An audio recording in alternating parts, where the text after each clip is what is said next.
Bismillahirrahmanirrahim. Teman-teman semuanya, alhamdulillah kita masih berada di suasana bulan suci Ramadan. Hari ini sambil nunggu waktu berbuka, saya pengen nemenin teman-teman untuk membaca beberapa pertanyaan yang udah masuk lewat DM ke IG saya. Di sini ada pertanyaan, gimana caranya biar ibadah puasa kita bisa maksimal? Jadi dia kayak nanya tentang tips supaya kita bisa menang banyak pas lagi puasa Ramadan. Nah, karena ada orang yang kata Nabi, rubba shaim laisa lahu min siyamihi illal ju' wal atash. Rugi banget ada orang yang berpuasa tapi dia nggak dapat apa-apa dalam puasanya kecuali lapar dan haus. Artinya dia puasa tetapi dia nggak dapat apa-apa kecuali lapar dan haus. Nah, kita pengen belajar nih dari pertanyaan yang masuk tadi, gimana caranya biar kita menang banyak pas kita lagi puasa Ramadan. Arti menang banyak di sini tuh kita berpuasa dan pahalanya bisa maksimal. Nggak ada yang dikurangi, nggak ada yang batal, dan kalau perlu bertambah gitu. Ziyadatul khair. Nah, apa tips yang diajarkan ulama supaya kita menang banyak pas lagi puasa? Pertama, kata ulama, perhatikan dua hal. Satu, perhatikan syarat batin. Yang kedua, perhatikan syarat zahir. Jadi ada dua syarat supaya kita menang banyak pas lagi berpuasa. Syarat batin sama syarat zahir. Syarat batinnya adalah perhatikan niat kita saat kita berpuasa. Mulai dari niat puasa sampai kepada niat ibadah-ibadah yang kita lakukan sepanjang bulan Ramadan selain puasa. Niat itu penentu dari amal kita. Jadi kalau misalnya kita lalai dalam urusan niat, walaupun ibadah kita secara zahir itu hampir sempurna, tetap aja cacat di mata Allah SWT. Jadi kita kayak nggak dapat apa-apa. Makanya perhatikan urusan hati, perhatikan urusan batin, syarat niat kita. Nabi SAW bersabda, innamal a'malu bin niyat wa innamal likulli imri'in ma nawa. Sesungguhnya semua amal itu tergantung kepada niat, dan sesungguhnya seseorang mendapatkan pahala sesuai dengan apa yang dia niatkan. Ada kalimat penting di sini. Seseorang mendapatkan pahala dari apa yang dia niatkan. Maksudnya apa? Ternyata pahala yang kita dapetin kalau kita beribadah itu bukan tergantung apa yang kita lakukan, tetapi tergantung apa yang kita niatkan. Ini keren nih. Misalnya gini, ada orang yang buka pintu rumah ketika ada yang ngetuk pintu rumah. Ini kata ulama ya. Ketika ada yang ngetuk pintu rumah, dia buka pintu, terus dia ngedapatin seorang peminta-minta, orang miskin yang butuh pertolongan di depan pintu rumahnya. Lalu dia memberikan pertolongan.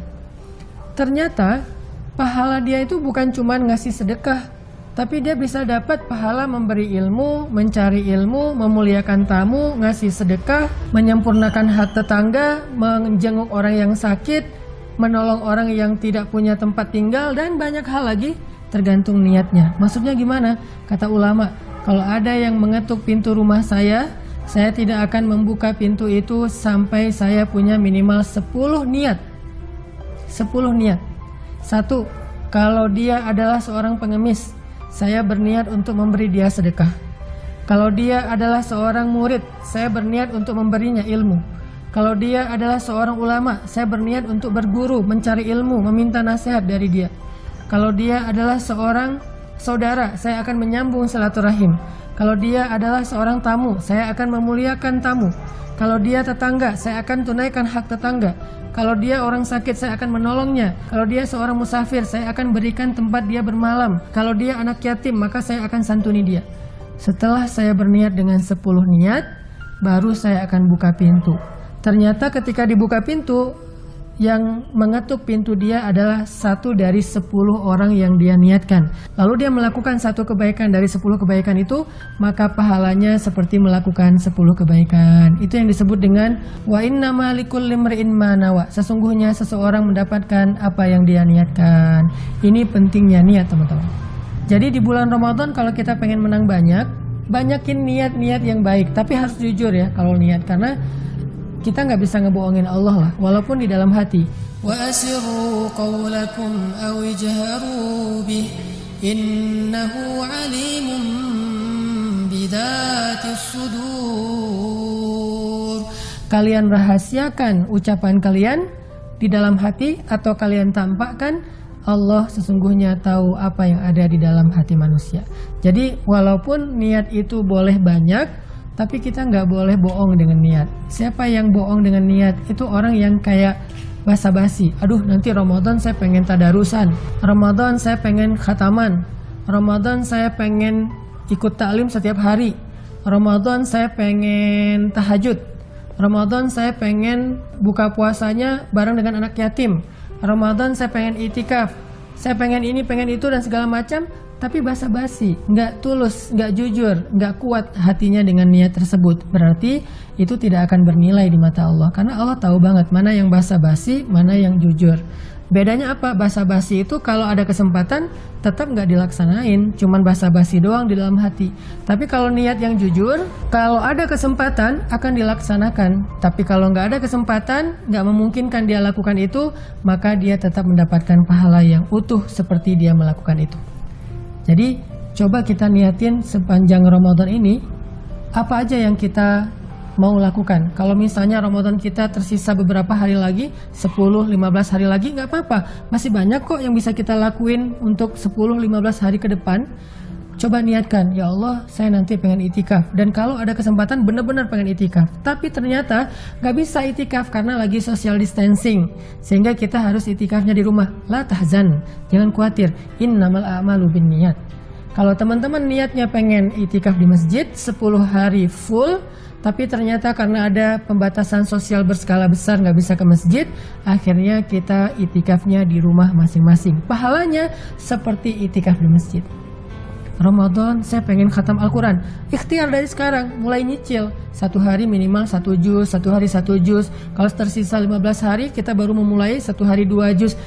Udah ikhtiar maksimal, ternyata pas akhir Ramadan sisa 2 juz, 3 juz, 5 juz lagi nih. Kita udah ngejar habis-habisan, tapi ternyata tetap aja tersisa beberapa juz yang karena kita memang nggak sanggup dan kita memang udah maksimal. Maka jangan khawatir. Kalau niat kita pengen khataman, kita udah maksimalin ikhtiar, walaupun belum khataman, maka pahalanya innamal a'malu binniyat wa innamal likulli imri'in ma nawa. Tetap menang banyak. Nah, jadi kalau pengen menang banyak, perbaiki dulu tajdidun niyah, perbaharui dulu niat kita. Pengen apa aja nih? Dan kalaupun misalnya dari 10 niat yang baik yang kita pengen lakuin, yang terjadi yang kita bisa lakuin itu cuma 5 atau 6, la tahzan. Kita tetap bisa mendapatkan maksimal pahala. Kita tetap bisa mendapatkan kebaikan 10 secara utuh walaupun kita cuma ngelakuin 6. Yang kedua, kata ulama, kalau kita pengen menang banyak dalam ibadah puasa kita, perhatikan syarat zahir. Kalau tadi masalah niat, masalah batin, kalau sekarang syarat zahir. Apa itu syarat zahir? Kita perhatikan pembatal-pembatal puasa. Karena banyak orang yang ketika dia melakukan satu ibadah tetapi dia nggak memperhatikan hal-hal yang bisa membatalkan ibadah itu secara fikih dan secara pahala, maka hasilnya rubba shaimin laisa lahu min siyamihi ilal ju' wal atash. Hasilnya kata Nabi bisa jadi dia berpuasa tapi dia nggak dapat apa-apa kecuali lapar dan haus. Nah, apa aja yang bisa membatalkan puasa kita secara fikih dan secara pahala? Karena ada hal yang membatalkan fikih sehingga puasa harus diulang, diqadha, bayar fidyah. Ada yang membatalkan pahala puasa tapi puasanya tidak batal, tetap sah. Secara fikih puasanya tetap sah, nggak boleh dibatalin, nggak perlu diqadha juga, cuman udah nggak punya pahala, rugi ya, rugi banget nih. Nah, kita perhatikan yang membatalkan puasa secara fikih itu apa. Maka kata ulama, segala sesuatu yang dimasukkan ke dalam kerongkongan kita saat kita sedang berpuasa di siang hari, maka itu dapat membatalkan puasa kita. Hati-hati ketika kita gosok gigi. Makanya kalau perlu gosok gigi itu pas sahur. Kalau terpaksa gosok gigi habis subuh, jangan lewat waktu zuhur. Sehingga kita sepanjang hari itu jangan sampai meremehkan. Bau mulut nih, gosok gigi aja. Udah menjelang asar gitu ya. Ternyata gara-gara kita gosok gigi ketelan nih karena nggak hati-hati. Maka itu membatalkan fikih puasa kita. Jadi puasa wajib diqadha dan kita berdosa karena membatalkan puasa hari ini. Apalagi yang membatalkan puasa, pokoknya semua larangan-larangan di siang hari Ramadan. Larangan makan minum berarti memasukkan sesuatu sampai ke tenggorokan kita. Kedua, larangan hubungan suami istri. Makanya buat yang udah punya pasangan halal, bercanda boleh tapi jangan berlebihan. Kalau bercandanya berlebihan, nggak ketahan, jadi bergairah, batal puasa. Dan menggantinya berat, 2 bulan berturut-turut loh. Gimana kalau cuman kecup kening pasangan? Boleh banget selama udah halal. Kalau yang jomblo jangan. Masa mau ngecup kening ibu kos-kosan, kan nggak mungkin ya. Itu bukan hanya membatalkan puasa kita, juga membatalkan puasa ibu kos-kosan. Jadi nggak akan dapat apa-apa. Artinya tinggalin makan minum, tinggalin hubungan suami istri, dan yang ketiga tinggalin dosa-dosa besar. Syirik itu menyekutukan Allah. Percaya kepada ramal, itu semuanya bisa membatalkan bukan hanya ibadah puasa, tapi semua ibadah kita. Habitat a'maluhum, semua amal mereka itu berguguran. Kenapa? Syirik itu dosa besar yang membatalkan keislaman seseorang. Siapa yang batal keislamannya, maka batal pula ibadah-ibadahnya di sisi Allah Subhanahu wa ta'ala. Jadi perhatikan yang membatalkan fikih puasa. Yang kedua tadi, perhatikan yang membatalkan pahala puasa. Yang membatalkan pahala puasa itu apa? Dosa-dosa yang bukan dosa syirik. Kalau dosa syirik itu membatalkan fikih puasa secara utuh. Kalau dosa lain membatalkan pahala puasa. Di antaranya kata Nabi misalnya, man lam yada' qaulaz zur wal amala bihi wal jahla falaysa lillahi ayyada'a ta'amahu wa syarabah. Siapa yang tidak meninggalkan ucapan dusta dan melakukan sebuah penipuan atau menyakiti orang lain, menghina orang lain, maka Allah tidak ada urusan atau tidak membutuhkan ibadah puasa dia yang menahan makan dan minum. Ada orang yang berpuasa, tetapi dia nggak bisa nahan diri dari ucapan tercela, dusta, hoax di sosial media, hate comment di akun orang lain, atau berdebat, atau mencela, atau ngomongin grup sebelah di grup kita, dan segala macam yang sifatnya dosa lisan, dosa mata dengan menonton, melihat postingan yang nggak baik, yang nggak boleh dilihat oleh lawan jenis, kemudian melakukan tindakan penipuan. Apalagi sekarang orang dengan kesulitan ekonomi, semuanya jadi panik nih. Bahkan ada yang sampai putus asa, lalu dia melakukan kejahatan-kejahatan dan menzolimi orang lain untuk bisa mendapatkan uang. Atau yang ketiga kata Nabi, wal jahla, menghina, mencela, atau merendahkan orang lain. Nah, semua ini bisa membatalkan pahala puasa kita. Puasanya secara fikih sah, nggak boleh dibatalin, tapi pahalanya udah habis. Jadi 2 kesimpulannya teman-teman. Kalau kita pengen menang banyak dalam ibadah puasa, 1, perbaiki niat kita, perbaiki yang batin kita, yang tersembunyi di hati kita. Kalau perlu niatnya tuh yang banyak. Ta'addudin niyah kata ulama. Perbanyak nih niat-niat yang baik. Karena niat aja ibadah dalam Islam. Itulah baiknya Allah. Kita baru berniat aja udah ibadah. Kalau kita nggak jadi melakukannya karena ada halangan, kita dicatat sudah melakukan 1 ibadah secara utuh. Kalau jadi melakukannya, dicatat 10 kali lipat ibadah itu. Sedangkan berbuat jahat, kalau kita niat, itu belum dicatat sebagai 1 kejahatan. Kalau kita jadi melakukan, maka dicatat 1 dosa. Kalau kita nggak jadi melakukan, maka dicatat 1 kebaikan. Allah Maha Baik. Niat. Kedua, perhatikan pembatal fikih puasa dan pahala puasa. Mudah-mudahan kalau kita konsisten dengan 2 hal ini, kita akan menang banyak dalam ibadah puasa kita insya Allah. Kita lanjutkan ke pertanyaan berikutnya. Ustadz, kira-kira amalan apa yang kalau kita lakuin itu mudah tapi pahalanya besar? Nah, ini juga bisa jadi booster buat teman-teman yang merasa baru hijrah, baru taubat. Ustadz, kita kalau mau sholat itu belum pro gitu ya. Kita kayak mau sholat ngeblank. Di dalam sholat baca apa, atau kayak udah tahu bacaan sholat tapi ayatnya baru hafal beberapa ayat, Al-Ikhlas, An-Nas, cuman segitu doang. Kira-kira ada nggak Ustadz amalan yang nggak terlalu rumit tapi kita pahalanya gede, amalannya ringan tapi menang banyak gitu? Apa kira-kira? Salah satunya adalah zikir. Ini amalan ringan banget teman-teman. Kalau pengen menang banyak dalam ibadah Ramadan tanpa harus bersusah payah, selain melakukan yang wajib, coba tambahin deh yang sunnah tapi yang ringan. Kalau yang wajib kan udah jelas ya, puasa, sholat 5 waktu, membayar zakat. Tetapi ada yang sunnah, yang gak wajib, cuman kita kayak gak sama dengan orang-orang yang udah pro banget. Dia mungkin tilawah sehari 1 juz, dia mungkin kayak tahajudnya tuh 1/3 malam full. Ada yang dalam tahajud bacanya juga beberapa juz Al-Quran. Ada yang sedekahnya sekian juta. Kita nih masih amatiran, sedekahnya sedikit, Kemudian tahajudnya juga ngambilnya taraweh doang, habis isya nggak kuat bangun malam. Udah gitu tilawahnya juga pas-pasan, paling sehari selembar. Ada nggak amalan sunnah yang ringan tapi kita bisa dapat pahala besar? Salah satunya adalah zikir tadi. Zikir apa yang paling istimewa, ringan tapi pahalanya besar? Salah satu di antara zikir yang ringan tapi pahalanya besar adalah kata Nabi, kalimatan khafifatan alal lisan, saqilatan fil mizan, habibatan ilar rahman. Ada dua kalimat yang ringan banget diucapin dengan lisan, ringan banget. Tapi saqilatan fil mizan, nanti di akhirat dia itu berat banget di timbangan kebaikan kita. Karena semua orang nanti punya timbangan baik dan buruknya, punya catatan baik dan buruknya. Siapa yang diberikan buku catatan amal dari sebelah kanan, berarti dia termasuk golongan kanan yang dimasukkan ke dalam surga. Siapa yang diberikan catatan sebelah kiri atau dilemparkan dari belakangnya, berarti dia orang yang rugi, tempatnya adalah di neraka. Siapa yang dapat catatan dari sebelah kanan, yang timbangan kebaikannya lebih berat. Masalahnya, kalau pengen dapat timbangan yang berat, apa aja harus kita lakuin yang berat-berat? Ternyata enggak. Untuk dapetin timbangan yang berat itu kita nggak harus ngelakuin yang berat-berat terus. Kita bisa melakukan yang ringan, tapi bisa berat timbangan. Itulah Islam, itulah maha pemurahnya Allah.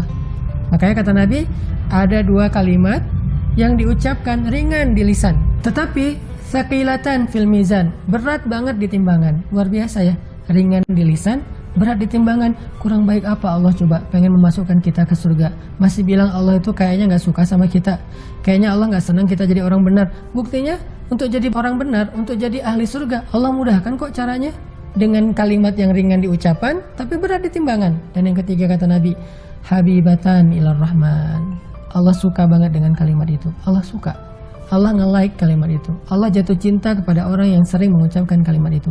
Apa kalimatnya? Subhanallahi wa bihamdih, subhanallahil azim. Sekarang saya mengucapin itu untuk ngasih contoh aja ke teman-teman, udah berat timbangannya. Ini yang saya ucapin nih, subhanallahi wa bihamdih, subhanallahil azim. Masya Allah, timbangan saya udah Allah beratkan. Terus kalau gitu cukup sekali dong seumur hidup kita baca kalimat itu supaya timbangan kita berat kepada kebaikan? Enggak. Kenapa? Karena hari ini saya ucapin subhanallah wa bihamdi subhanallahil azim, timbangan kebaikan saya udah berat. Besoknya saya bikin dosa besar, balik lagi berat ke sebelah. Karena kita nggak pernah tahu amal kita itu kadang-kadang yang kita udah lakuin bisa hilang begitu aja tanpa kita sadari. Kenapa? Contoh, saya ngucapin nih subhanallah wa bihamdi subhanallahil azim, habis itu menggibah, maka pahala saya yang tadi luar biasa besar langsung ditransfer kepada orang yang saya gibahin, langsung ditransfer kepada orang yang saya sakitin, langsung ditransfer kepada orang yang saya zolimin, langsung ditransfer kepada orang yang saya fitnah. Berarti kan habis pahala tadi. Makanya gak cukup sekali, terus harus diulang. Karena kita gak pernah tahu, di antara banyak kalimat baik yang udah kita ucapin, siapa tahu sebagian besarnya udah habis karena dosa lisan kita sendiri, karena dosa mata kita sendiri, karena dosa telinga kita sendiri, karena dosa tangan kita sendiri, karena dosa hati kita sendiri, karena dosa pikiran kita sendiri. Sehingga kita sendiri yang menghabiskan kebaikan-kebaikan kita, termasuk orang yang bangkrut. Nauzubillah min dzalik. Makanya Nabi ngajarin kepada kita, hei umatku, kalau kalian pengen dapat timbangan yang berat, pengen dicintai oleh Allah, tapi kayak susah beramal yang berat-berat, kata Nabi, ucapkanlah dua kalimat tersebut. Subhanallahi wa bihamdi, subhanallahil azim. Yuk kita basahi lisan kita dengan zikrullah. Kita berdoa, Allahumma ja'alna, Allahumma rzuqna lisanan zakira. Ya Allah, anugerahkan kepada kami lisan yang selalu basah dengan namamu. Bukan hanya zikir ini, termasuk juga zikir-zikir yang lainnya. Pertanyaan yang ketiga, yang terakhir, Ustadz, ada nggak amalan-amalan yang kalau kita lakukan itu pahalanya seperti melakukan ibadah umroh? Karena kita nggak bisa umroh bulan Ramadan, padahal kita pengen banget umroh di bulan Ramadan. Oke, ini pertanyaan bagus banget ya. Dia pengen umroh, tapi dia belum sanggup, belum mampu, belum ada rezeki, belum ada biaya, dan apalagi sekarang umroh lagi ditutup ya. Padahal pengen banget umroh Ramadan, dan umroh Ramadan tuh keren banget teman-teman. Ada nggak ya amalan yang kita bisa dapat pahala umroh Ramadan ke Ka'bah? Ada. Satu, siapa yang setelah selesai sholat subuh kemudian dia berdiam diri di tempat sholatnya, kalau terjemahan aslinya berdiam diri di masjid. Kan sekarang kita nggak bisa ke masjid nih di beberapa wilayah. Berdiam diri di tempat sholatnya, nggak beranjak dari tempat sholatnya sampai terbit matahari. Lalu ketika matahari udah terbit sempurna, dia lakukan sholat 2 rakaat, namanya sholat isyraq atau sholat syuruk 2 rakaat. Gimana niatnya? Niat sholat syuruk 2 rakaat, maka baginya pahala umroh secara sempurna. Umroh sempurna. Itu yang pertama, sholat syuruk habis sholat subuh. Tapi tunggu matahari terbit dulu yang sempurna. Terus amalan yang kedua yang pahalanya sama dengan ibadah umroh dan haji adalah berbakti kepada kedua orang tua. Dalam sebuah hadis yang diriwayatkan oleh Imam At-Tabrani, Imam Al-Baihaqi dalam Mu'jam Al-Imam, bahwa Nabi SAW bersabda, bertakwalah kalian kepada Allah dengan berbuat baik kepada ibu kalian. Jika kalian berbuat baik kepadanya, maka statusnya adalah seperti berhaji dan berumroh dan berjihad di jalan Allah SWT. Nah, di dalam hadis itu Nabi menyebutkan bahwa berbuat baik kepada ibu terutama atau kepada kedua orang tua itu pahalanya sama dengan ibadah haji ataupun ibadah umroh. Dan berbuat baik kepada orang tua itu sebetulnya bukan sesuatu yang harus besar. Sekedar menyenangkan hati mereka dengan hadiah kecil, menyelesaikan hajat-hajat mereka, membantu mereka di rumah, membantu mereka dalam menyiapkan takjil berbuka dan seterusnya. Apapun yang bisa menyenangkan hati mereka, walaupun sekedar tersenyum di wajah mereka. Jadi kalau kita bisa tersenyum di hadapan wajah mereka, kemudian bertutur kata yang baik-baik yang membuat mereka bahagia, itu bagian dari berbakti kepada kedua orang tua dan pahalanya sama dengan haji dan umroh. Yang ketiga adalah zikir setelah sholat 33 kali 3. Apa itu? Dalam sebuah hadis Bukhari, suatu ketika sekelompok sahabat miskin datang menemui Nabi dan mengatakan, "Ya Rasulullah, zahaba ahlud dusuri bil ujur." Ya Rasulullah, orang kaya sudah memborong pahala. Mereka sholat sebagaimana kami sholat. Mereka berpuasa sebagaimana kami berpuasa.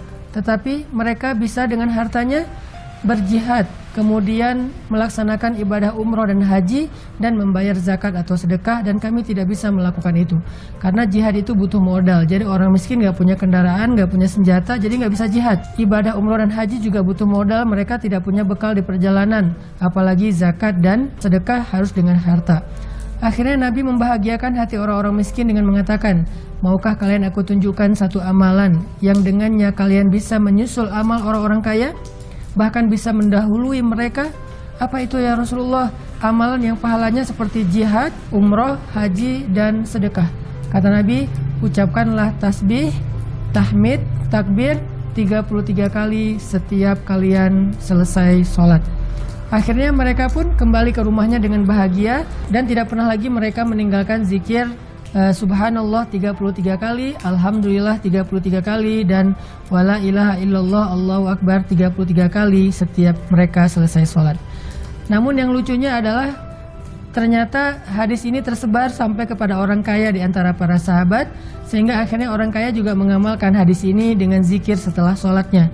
Lalu orang-orang miskin tadi datang lagi kepada Nabi mengatakan, ya Rasulullah, ternyata mereka pun melakukan hal yang sama. Karena nasihat ini sampai ke telinga mereka, sekarang pun mereka berzikir dengan zikir yang sama selesai sholat. Bagaimana dengan kami ya Rasul? Kemudian Nabi menjawab dengan hiburan. Kata Nabi, dzalika fadlullahi yu'tihi may yasha. Itulah anugerah yang Allah berikan kepada siapa yang Dia kehendaki, sehingga kita nggak boleh merasa iri. Mudah-mudahan 3 amal ini bisa menjadi penyemangat buat teman-teman supaya bisa menang banyak dalam ibadah puasa. 1, kalau pengen puasanya dapat pahala yang besar, kalau dalam bahasa yang lagi ngetren sekarang menang banyak, adalah dengan memperbaiki batin dan zahir kita, yaitu niat dan memperhatikan pembatal-pembatal puasa kita. Yang kedua, supaya kita bisa menang banyak dalam ibadah puasa Ramadan, banyak mengucapkan subhanallahi wa bihamdihi subhanallahil azim. Dan yang terakhir, supaya kita bisa dapat pahala umroh dan haji, terutama umroh di bulan Ramadan, walaupun kita nggak mampu melakukannya, dengan mengamalkan 3 amalan yang bernilai pahala umroh tadi. Barakallahu fikum. Semoga Ramadan kita menjadi Ramadan yang berkah. Ramadan yang menang banyak dunia dan akhirat. Wassalamualaikum warahmatullahi wabarakatuh.